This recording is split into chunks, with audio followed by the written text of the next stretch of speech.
तुम मेरे साथ मत खड़ी रहा करो, अजीब जोड़ी लगती है। लोग देखकर हंसते हैं। कई लोग तो याद तक कह चुके कि माँ बेटी की जोड़ी है। कम से कम तुम प्लीज अपनी दूल दूल काया को कम करो। समर का यह कहना हुआ कि सभी लोग जोर जोर से हंस दिए। सारे हंसी ठहाके की गूंज के बीच मानसी उदास बैठी हुई थी। उसके हाथ खाते खाते रुक गए। प्लेट को एक तरफ कर उठ खड़ी हुई। अभी अभी उसके पति समर ने सबके सामने उसका मजाक बना दिया था। इस कारण बड़ी ननद चंचल की इतनी हिम्मत हो गई। देखो तो भाभी नाचते हुए कैसी लग रही है। Oh god, this is so funny. Chanchal ने मानसी का वीडियो देखते हुए कहा तो सब लोग फिर से हंस दिए। आज छोटी ननद मेघा की सगाई थी। जाहिर सी बात है, मानसी इस घर की इकलौती बहू है तो उसे तो भाग भाग कर काम करना था। लेकिन अभी 8 महीने पहले ही उसने बेटे को जन्म दिया था। इस कारण उसका शरीर फल फूल चुका था। यहाँ तक कि भाग भाग कर काम करने के कारण सांस भी फूलने लगी थी। भाभी ने तो खाने पीने का पूरा मजा लिया है। नाश्ता भी कर लिया, खाना भी खा लिया और देखो अब दोबारा खाने बैठ गई। मेघा ने कहा, अब भाभी को दोबारा खाने बैठ गई है तो पूरा खाकर ही उठो, क्यों प्लेट को एक तरफ करके खड़ी हो रही हो। चंचल ने दोबारा हंसते हुए कहा। बस ऐसा लग रहा था जैसे पूरा ससुराल एक साथ इकट्ठा हो गया और उसका मजाक बनाने के लिए थोड़ी देर पहले ही मेघा के ससुराल वाले सगाई का प्रोग्राम निपटाकर यहाँ से रवाना हुए। घर के सारे रिश्तेदार मौजूद थे। तुम लोगों को और कोई काम नहीं है क्या? बस बैठ गया या हंसी मजाक करने के लिए? जाओ फटाफट सब सामान सही जगह पर रखो, थोड़ी देर में हमें भी रवाना होना है। आखिर सास अनीता जी के डांट पर सब लोग वहाँ से उठे और सामान अपनी अपनी जगह पर रखना शुरू किया। तभी अनीता जी मानसी से बोली, बहू इस तरह खाते समय बीच में प्लेट को छोड़कर उठना नहीं चाहिए। पहले इसे खत्म करो और फिर मुन्ने को संभालो और घर जाओ। यहाँ का काम ये लोग देख लेंगे। पर मम्मी जी मुझे अब भूख नहीं है। मानसी रुआसी होकर बोली, बेटा अभी मुन्ना छोटा है, तुम्हारा दूध पीता है तो तुम भूख लगना नॉर्मल सी बात है। ये लोग नहीं समझेंगे। तुम खाओ, बाकी मैं देखती हूँ कि कौन तुम्हारा मजाक बनाता है। पर एक बात जरूर कहूँगी, जवाब देना सीखो। पति है तो क्या कुछ भी बोलेगा। अनीता जी ने मानसी की तरफ प्लेट सरका कर कहा। अनीता जी के मनाने पर मानसी दोबारा खाना खाने बैठ गई।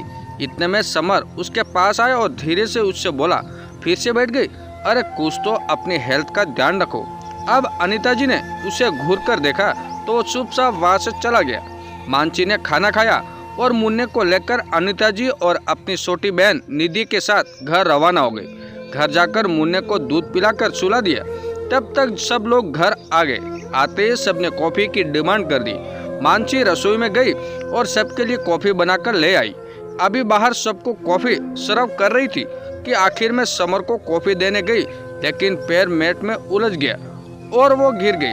उसके गिरते ही सब लोग हंस दिए, जबकि समर उसे उठाने की जगह जोर से चिल्लाया, बस कोई काम ढंग से नहीं होता, गिरा दी ना कॉफी, खा खा कर मोटी हुआ जा रही हो, अपना खुद का शरीर तक संभाला नहीं पा रही हो, घर तो क्या ही संभालोगी तुम। पता नहीं कैसे पैर मैट में उलझ गया, मैं दूसरी कॉफी बनाकर लाती हूँ।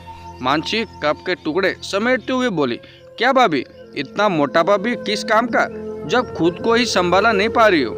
थोड़ा तो अपने शरीर की तरफ ध्यान दो, चंचल ने कहा। चंचल चुप कर, भाभी वो तुम्हारी। अनीता जी बीच में ही बोली, इसे समझाना अपना सिर फोड़ने के बराबर है। क्या खुद को नहीं दिखता कि शरीर कैसा होते जा रहा है? समर फिर बोला। समर उसे डांटने की जगह उसे उठाने में उसकी मदद करता तो ज्यादा बेहतर होता। अनीता जी ने समर को डांटते हुए कहा, क्या मम्मी हर बात में तुम उसका पक्ष लेती हो, उसे समझाने की जगह उसे सिर पर चढ़ा रही हो, इसलिए ये ऐसी होती जा रही है। समर चिढ़ते हुए बोला। लेकिन तब तक मानसी की आंखों में आंसू आ गए थे।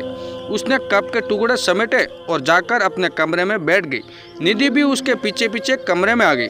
दीदी आप जीजा जी को बोलते क्यों नहीं हो? वो आपको इस तरह से मजाक कैसे बना सकते हैं? पर मानसी ने कुछ नहीं कहा और चुपचाप लेट गई। दूसरे दिन सुबह निधि ने कहा, दीदी मैंने मम्मी से बात कर ली है, मैं यहीं से कॉलेज चली जाती हूँ और वहाँ से छुट्टी के बाद सीधे घर रवाना हो जाऊंगी। ठीक है, मैं नाश्ता बना देती हूँ, तुम फटाफट खाकर रवाना हो जाना। पर जाओगी कैसे? मानसी ने पूछा। अरे जाएगी कैसे, ये क्या मतलब? मैं कॉलेज छोड़ आता हूँ, आखिर इतना तो अपनी साली साहिबा के लिए कर ही सकता हूँ। समर ने बीच में ही कहा, नहीं जीजा जी मैं कैब बुक कर लेती हूँ, मैं अकेली चली जाऊंगी, आप तो रहने ही दो। निधि ने कहा, अरे क्यों, मेरे रहते तुम क्यों परेशान होगी, मैं छोड़ आता हूँ ना, तुम्हें कॉलेज, वहाँ से फिर चले जाना तुम घर पर। समर ने कहा, नहीं जीजा जी, बेवजह मेरे फ्रेंड्स मजाक बनाएंगे, जीजा जी के सिर पर बाल कम है ना, इसलिए। कहते कहते निधि चुप हो गई। उसकी इस बात से समर जेब गया। तभी संचल बीच में बोली, निधि तुम्हें शर्म नहीं आती भैया के लिए ऐसी बात बोलते हुए, वो तुम्हारे जीजा जी लगते हैं, थोड़ी इज्जत देना सीखो। और भाभी आप यहाँ खड़ी खड़ी सुन रही हो, ऐसा नहीं कि अपनी बहन को रोक दो, अपने पति की इज्जत करवाना आपके हाथ में है। संचल की बात सुनकर मानसी ने उसकी तरफ देखा और कहा, वाह दीदी, जब बात अपने भाई पर आई तो आप इतनी समझदारी की बातें कर रही हो। यही बात आप अपने भैया को नहीं समझा सकती थी कि अपनी पत्नी की इज्जत करना उनके हाथ में। अगर पति इज्जत देता है तो पत्नी को ससुराल में सम्मान मिलता है, बल्कि आप तो उनके साथ मिलकर मेरा मजाक बना रही थी। मानसी ने कहा तो संचल चुप हो गई। वही समर भी नजर झुकाए चुपचाप बैठ गया। तभी अनीता जी बोली, शाबाश बहू, आज तुम कम से कम अपने लिए कुछ बोली तो सही। फिर समर से बोली, जो बातें पत्नी पर लागू होती है वही बातें पति पर भी लागू होती है। तुम अपने जीवन साथी को मान सम्मान दोगे तो ही तुम्हारे परिवार वाले उसे मान सम्मान देंगे। शरीर का क्या है, आज फूल गया तो कल वापस ठीक भी हो जाएगा, लेकिन ये बातों की सोच दिल पर से कभी नहीं जाएगी। अपनी पत्नी के मान सम्मान का ध्यान तुम्हें ही रखना है। तुमने उसका मजाक बनाया, तभी तुम्हारी बहनों की इतनी हिम्मत हुई। अगर तुम टोक देते तो मजाल है कि कोई तुम्हारी पत्नी को कुछ कह जाए। आखिर अनीता जी की बात पर समर ने मानसी से माफी मांगी और वादा किया कि आइंदा वो उसका मजाक नहीं बनाएगी। दोस्तों, ये कहानी कैसी लगी कमेंट करके जरूर बताएं।